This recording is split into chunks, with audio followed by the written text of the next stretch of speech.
Inabando ng aso na may malaking tumor ang matagumpay na naoperahan at nailigtas. Isang aso ang natagpo ang nagtataglay ng malaking tumor at ganito ang naging kwento ng nakakita sa kanya. Nakita umano niya ang aso sa kanyang paglalakad pa uwi at dahil sa awa ay naisip na ito'y matulungan. Pinangalanan niya itong Master at sa tingin niya ay matagal na rin itong naabandona ng kanyang amo. Dahil sa kapayatan ng kanyang pangangatawan, malamang na naisipan itong itapon ng kanyang amo dahil sa malala nitong dinadalang kalagayan. Bukod kasi sa malaking tumor na taglay ng aso ay may tama din ito sa kanyang tenga. Ang nakakita kay Master ay siyang dinala sa isang veterinarian at napag-alaman na ang tumor ng aso ay maraming taon nang napabayaan. Mas malaki pa ang nakalabas na tumor ng aso sa kamao ng isang tao. Masyadong makapal ang tumor at mahina na rin ang kalusugan ng aso. Dagdag pa na nang idaan nila sa blood test ang aso ay nakitaan din nila ito ng anemia. Isa itong mahirap na laban para sa aso dahil maaaring hindi niya kayanin ang gagawing operasyon sa kanya kung sakali. Doon, isang injection infusion sa katawan ng aso ang isinagawa. Pinapakita rin ng scan nito na ang tumor ay hindi puminsala sa baga at atay ng aso.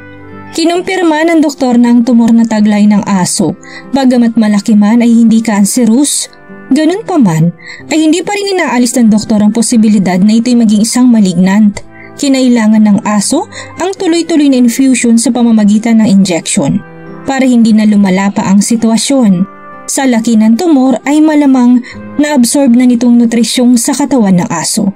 May anesthesia man at kompleto sa gamit ay hindi magiging madali ang gagawing operasyon kung sakali.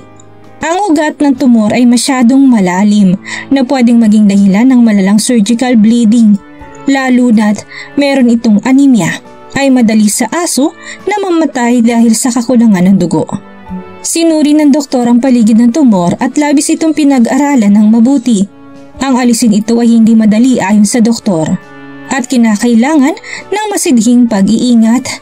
Ang tumor ay parang bato na sa bigat na halos hindi na maitayo ng aso ang kanyang sarili. Nanatili lamang itong nakahiga sa isang pwesto at nahihirapan ng makagalaw. Agad pinakain ng doktor ang aso ng isang buong inihaw na manok. Umaasa na makita itong maging masigla habang kumakain. Ang aso naman ay buong lakas na tumayo at agad na kinain ng manok na inihanda sa kanya. Base sa pagkasabik sa kanilang nakita sa aso ay malamang ngayon lamang ito nakatikim ng ganong kasarap na pagkain. Naubos ni Master ang buong manok nang wala pang 3 minuto. Indikasyon na ginugutom din ito madalas ng dati niyang tagapag-alaga. Kinabukasan ay nakahanda ng doktor na operahan ang aso para alisin ang nasa 7 kilo nitong tumor sa tiyan. Paputol ang ugat sa pinakaugat nito. Halos 1 linggo na din sa klinik ang aso at marami ng volunteers ang nakapag-alaga sa kanya. Ang mga tama sa tenga ng aso ay malamang nakuha nito sa pang-aabuso ng mga taong nakakita sa kanya. Sa kabila ng lahat ng kanyang naranasan ay nanatiling lumalaban ang aso para mabuhay. Masyadong malakas si Master na nagagawang kayanin ang sakit ng kanyang nararamdaman nang walang pagdadaing. Pagkatapos ng huling araw ng infusion sa katawan ng aso, ay may sasalang na siya agad sa operating table kinaumagahan. Ang oras ng operasyon ay tinatansyang magtatagal ng humigit kumulang 2 oras. Una nang dinisinfect ng doktor ang tumor ng aso at tinurukan na rin ng anesthesia sa lugar kung saan nararapat. Higit pa pala sa 7 kilong tumor ang kanilang naalis na hindi na malaman ng doktor kung gaano nakatagal nang nasa aso. Agad silang nakaabang sa normal heart rate ng aso. Nakahanda na rin ng gunting na gagamitin ng aso. Habang isinasagawa ang operasyon ay maayos na rin nilang napatulog ang aso. Naging normal na rin ang heart rate ng aso. Gamit ang respiratory anesthesia, sila'y nag-aabang na lamang ng maayos na resulta. Ang 2 oras ay nagtagal pa ng 4 na oras bago tuluyang naalis ang tumor sa aso. Ang tumor ay naialis na rin sa wakas. Hindi pa man nagigising ang aso ay alam nilang mas magiging maayos na ito kaysa dati. Naging mahirap pero matagumpay ang operasyon at ang aso ay naiwan lamang na may 50 stitches sa kanyang tiyan. Kalahating oras ang makalipas ay napamulat na rin ang aso. Nasa kalagitnaan pa ito ng sakit bunga ng operasyon. Humahalinghing at nakakaawa. Marahan na rin hinihimas ng doktor ang ulo ng aso para ito mapakalma at maipadamang nasa maayos lamang ang lahat. Maigi naman at sadyang malakas ang aso. Napansin din nila ang tila luhang gumigilid sa mga mata nito. Ang mga tao doon ay halos maiyak din sa labis na pagkatuwa. Sa ngayon ay hindi na mahihirapan pa ang aso dalang malaking tumor na nagsisilbing pabigat nito ng maraming taon.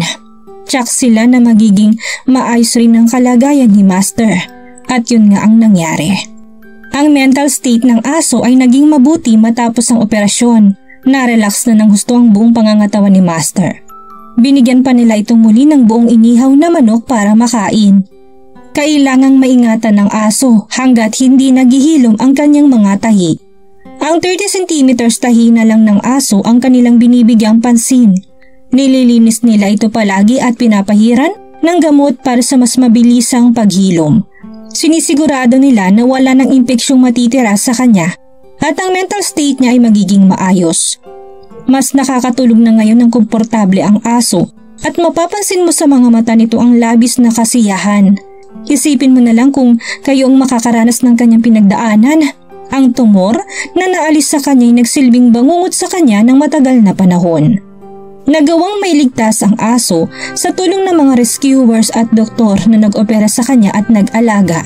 Binigyan nila si Master ng panibagong ayos na mas maganda kaysa dati. Inabot din ng 1 buwang anti-inflammatory at surgical treatment ang kinailangan sa tahi ng aso. Mas marami na din sa 1 buong manok ang nakakayanang kainin ng aso sa 1 araw. Indikasyon na mas naging magana na ito sa pagkain. Sinanin na rin nila itong maglakad-lakad sa labas para mas lalong maihersisyo. Ano ang masasabi niyo sa kwentong ito?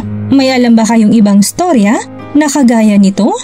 Ilagay lamang yan sa inyong mga komento para ating mapag-usapan. Maraming salamat po.